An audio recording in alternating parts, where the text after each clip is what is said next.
Monsieur le président, mesdames et messieurs les ministres, mes chers collègues, ma question s'adresse à monsieur le ministre de l'économie, des finances et de la relance. La fermeture partielle ou totale des cafés, débits de boissons, des restaurants ou encore des hôtels par manque de clients est une mesure qui concerne de plus en plus de territoires. Aujourd'hui, l'explosion du nombre de contaminations de ces derniers jours nous permet de douter de l'efficacité de ces mesures. Et en dépit des protocoles sanitaires, la question du reconfinement refait surface. Lors de la première vague, le Gouvernement s'est montré assez réactif sur la prise des mesures compensatoires à l'arrêt d'activité des établissements recevant du public, tels que nos hôtels ou encore les bars et restaurants. Néanmoins, le défi aujourd'hui est tout autre. Alors que nous entrons dans une seconde vague, sans doute plus violente et plus longue, les professionnels du tourisme ne peuvent se satisfaire de mesures compensatoires et doivent se voir proposer un vrai horizon. Le Gouvernement a présenté un plan France Relance qui prétend faire la France de demain. Faire la France de demain, c'est s'appuyer sur ses forces et notamment sur ses territoires. Le tourisme en fait partie. Les professionnels de ce secteur offrent des emplois durables, non délocalisables. Ce sont également des savoir-faire que le monde entier nous envie. Il faut penser à demain. Un jour, nous vaincrons le virus et en attendant, nous devons préserver la filière du tourisme et de l'hôtellerie-restauration.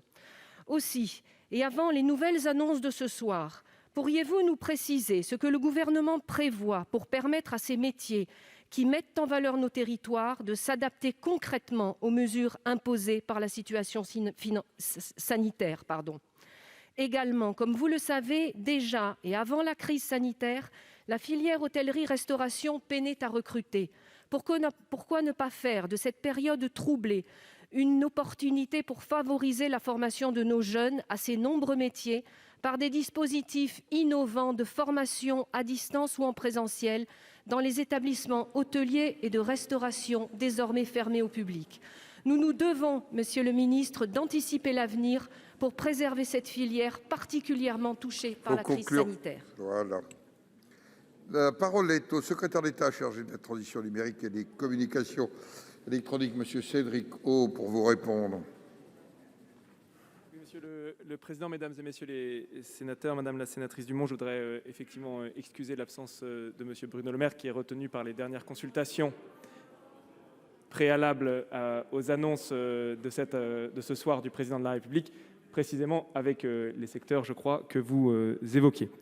Bruno Le Maire, à ce titre, a eu l'occasion de le rappeler lundi dernier à l'Assemblée nationale. Ce que nous cherchons à faire, notre objectif, c'est bien de conjuguer la lutte contre l'épidémie avec le maintien de l'activité et la protection économique dans une situation sanitaire, Olivier Véran et le Premier ministre l'ont rappelé tout à l'heure, qui est extrêmement inquiétante. Et notre première responsabilité est de freiner le plus efficacement possible la propagation du virus tout en permettant à notre économie de produire.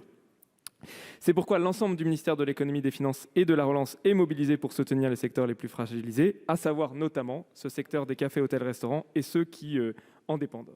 Rappelez peut-être ce qui a été fait jusqu'ici. D'abord que le fonds de solidarité a été simplifié, renforcé et élargi pour toutes les entreprises, sans exception. Toutes les entreprises de moins de 50 salariés installées dans les zones de couvre-feu et subissant une perte de 50% de leur chiffre d'affaires peuvent avoir accès à une aide mensuelle allant jusqu'à 1 500 €. J'ajoute par ailleurs que les entreprises de moins de 50 salariés de ce secteur des CHR peuvent désormais bénéficier de l'aide de 10 000 € si elles ont perdu 50% sans condition de plafonnement de chiffre d'affaires. Je rappelle que les exonérations de charges ont été massivement renforcées et que le chômage partiel, indemnisé à 100% pour ces secteurs, a été prolongé jusqu'à la fin de l'année. Je veux vous assurer, Madame la sénatrice, mais plus largement la Chambre haute, que les mesures d'urgence seront adaptées au dispositif annoncé ce soir par le Président de la République. À cet effet, Monsieur le Premier ministre détaillera devant la Chambre haute demain à 14h30 les mesures prises pour lutter contre la propagation de la Covid-19. Je crois que dans cette période, nous devons collectivement prendre nos responsabilités, nous devons protéger sanitairement et économiquement, et je veux à ce titre vous réitérer notre engagement. Nous ne laisserons aucune entreprise sur le bord de la route vers la reprise. Je vous remercie.